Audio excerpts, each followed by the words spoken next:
Hello, future coffee masters! So far in your coffee journey, you've learned about the entire supply chain, from coffee cultivation to life on the farm and processing. We followed coffee through its journey at the roasting plant. Now you're going to take our high-quality coffee and create amazing beverages. There are two components to a perfectly made latte. First is the espresso, that roasty, rich, caramely sweet shot of espresso. What really makes it a great latte is the milk. Silky smooth and steamed to perfection. The milk is often the unsung hero of the beverage. We're going to look at how milk becomes the ideal complement to a shot of espresso. Get out your microscope. We're going to get fairly scientific. There are 3 primary components to milk, all of which play a huge part in the taste and texture of your steamed milk. They are sugar, fat, and protein. We'll discuss sugar first. Ever wondered why steamed milk tastes slightly sweeter? Well, milk contains lactose, a sugar similar to sucrose, which is standard table sugar. Lactose is present in the milk, but it's not highly soluble. Solubility is the ability to dissolve into a liquid. Now, when we heat up the milk by steaming it, we're actually increasing the solubility of the lactose. As the milk's temperature increases, the taste is perceived as sweeter. I say perceived because the sugar is always there. It's just not fully dissolved in the liquid.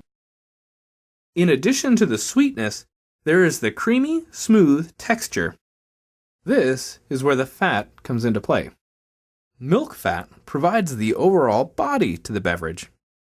A higher fat value equates to a perceived fuller flavor and more richness.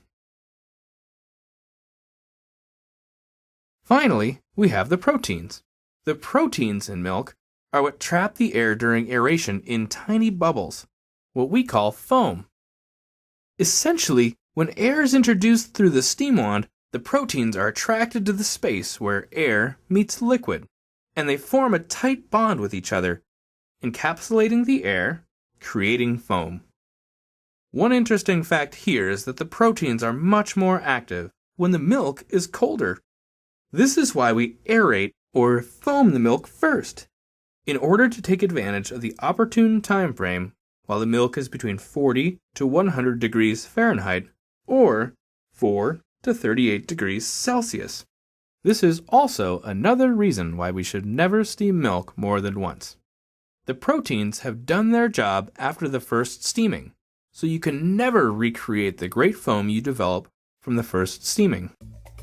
We've shared a little about the composition of milk and how it changes as we steam milk for a beverage. You know why we aerate first, how foam is developed, and why steamed milk tastes sweeter. Every time you steam milk, you have the opportunity to transform it, to create something incredible, just like the experience for each customer. As a coffee master, please share your knowledge and ensure the milk you steam is perfect every time.